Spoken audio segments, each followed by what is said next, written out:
지역 간 테스트베드라는 주제로 발표를 하겠습니다. 목적은 글로벌 차원에서 해양 디지털화를 조화시키고 또 표준화를 개발하는 것입니다. 클러스터는 디지털 SC 이니셔티브의 주요 핵심이라고 할 수 있습니다. ILA에서 주도를 하고 있는 이니셔티브이죠. 먼저 글로벌 현황을 살펴보고 미래를 예측해 보도록 하겠습니다. 그리고 개념과 클러스터의 개념과 로드맵을 발표하겠습니다. 그럼 먼저 해양 디지털화의 글로벌 현황을 보겠습니다. 여러분들 모두 다 잘 알고 계실 텐데요. 이 그림 많이 보셨을 것입니다. 예전부터 여러분이 많이 보셨을 텐데요.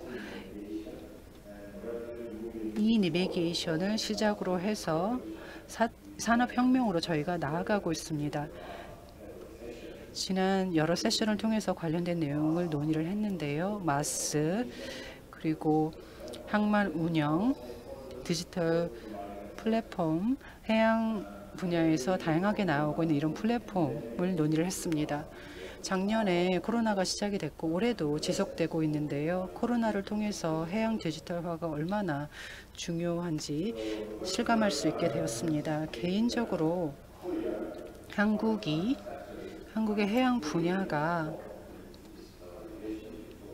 완전한 디지털 전환을 이루는 시기는 2035년 이전 아니면 최소한 2040년 이전에는 가능할 것이라고 생각합니다. 이런 상황, 이런 트렌드가 전 세계적으로 나타나고 있습니다. 지금 보시는 것은 이 내비게이션 인스턴스인데요.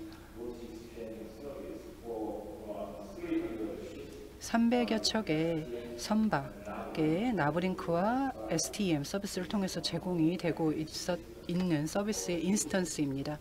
STM 서비스는 유럽의 서비스로서 특히 육상 기반 서비스로 잘 알려져 있습니다. 항로 교환 서비스가 어떻게 실제로 적용되는지 그림을 통해서 보실 수가 있습니다. 지금 보시는 것은 또 다른 이 내비게이션 인스턴스인데요. 한국형 이 내비게이션 서비스입니다. 이 서비스는 지난 1월에 이미 출시가 되었고요. 왼쪽을 보시면 한국형 이 내비게이션 서비스의 아키텍처를 보실 수가 있고요.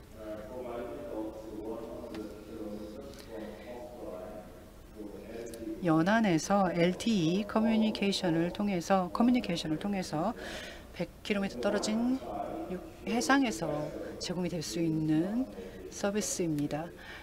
또 대형 선박, 지난번에 3,000척의 선박이 S100을 적용한 전자해도 시스템을 실제로 사용해 보았습니다. 그리고 97,000척의 소형선이 즉 3톤 이하의 규모를 가진 선박인데요. 이런 97,000여 척의 소형선이 모바일 앱을 적용해 보았습니다.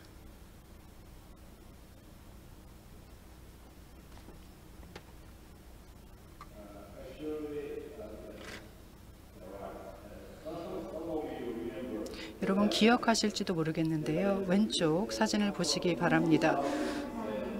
2017년에 이 내비게이션 컨셉으로 제가 보여드렸고 이제 4년이 지났습니다. 4년이 지난 지금 이 컨셉이 실현되었습니다. 제가 휴대폰에서 직접 해보고 캡처를 한 사진입니다. 한국의 연안이 현재 이런 현황이고요. 이렇게 개인별로 맞춤형의 서비스가 가능합니다. 각 선박별로 어떤 항로를 가고자 하는지를 개인화돼서 맞춤형으로 제공할 수 있습니다. 육성에 있는 센터에서 이런 알람 서비스를 각 선박에 제공해 줄 수 있습니다. 나부텍스 안전 정보를 직접 확인할 필요가 없습니다. 그리고 ENC를 직접 업데이트할 필요도 없습니다. 스마트 내비게이션 센터에서 대부분의 ENC 데이터를 24시간 내에 업데이트 해주기 때문입니다.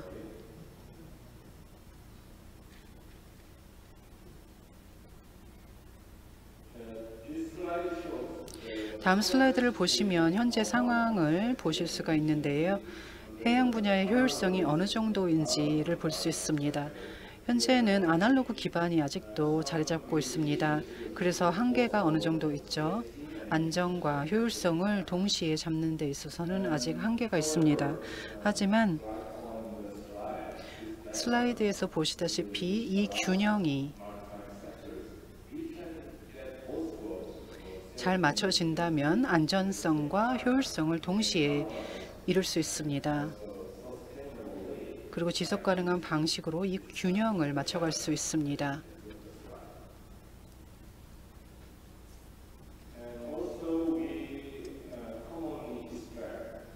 그리고 많은 분들이 이런 생각을 하실 것입니다. 좀 더 안전하고 청정한 해양과 또 안전한 운항이 가능한 선박을 기대하고 계실 텐데요.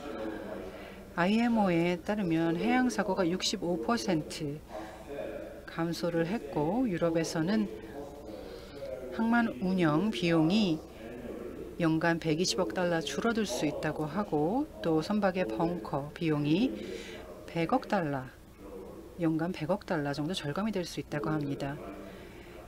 즉 해양 디지털화를 통해서 이러한 장점을 이룰 수 있는 것입니다. 물론 도전 과제들도 있고 어려움도 있습니다.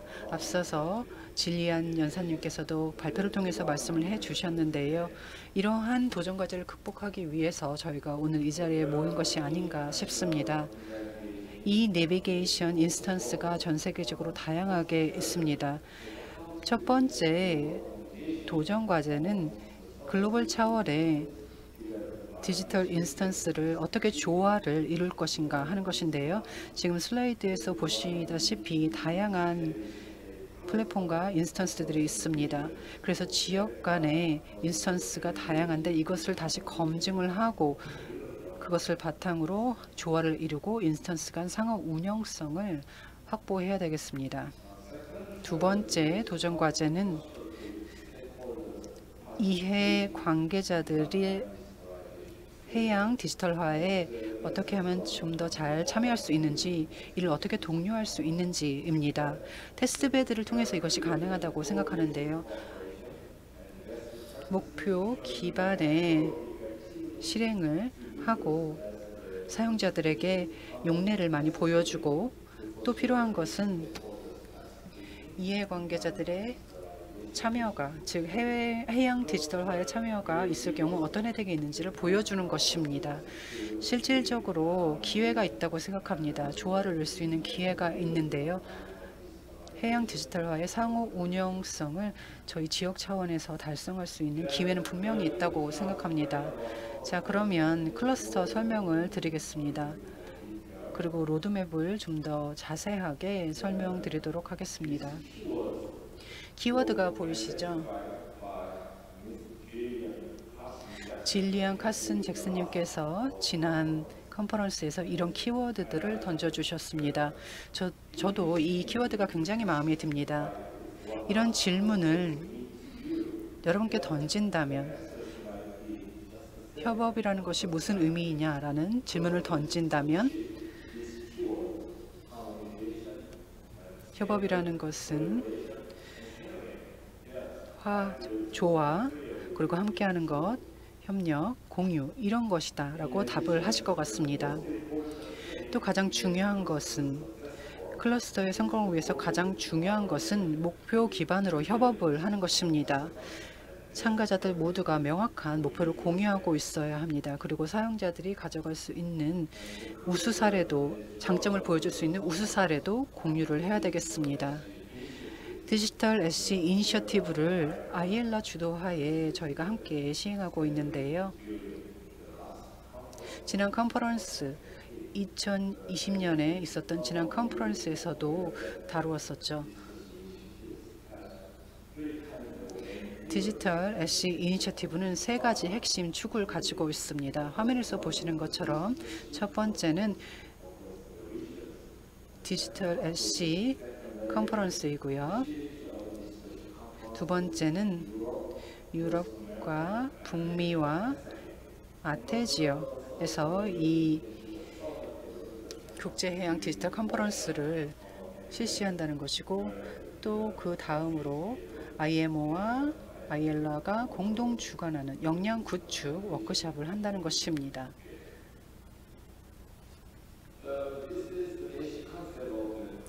지금 보시는 것은 클러스터의 기본적인 컨셉입니다. 글로벌 차원의 검증과 조화를 이뤄내서 디지털 해서 서비스를 제공하는 것인데요. 예를 들어서 한국과 유럽을 오가는 컨테이너 선에 제공을 할 수 있을 것입니다. 디지털 서비스 센터와 한국형 이 내비게이션 프로젝트에 포함되어 있는 그런 플랫폼이나 아니면 나버링크를 통해서 이런 서비스를 제공할 수 있을 것이고요. 이런 테스트베드는 또한 디지털 링크를 통해서, 또한 위성을 통해서 새로운 디지털 기술을 통해서 가능할 것입니다. VDS가 그 예 중에 하나입니다.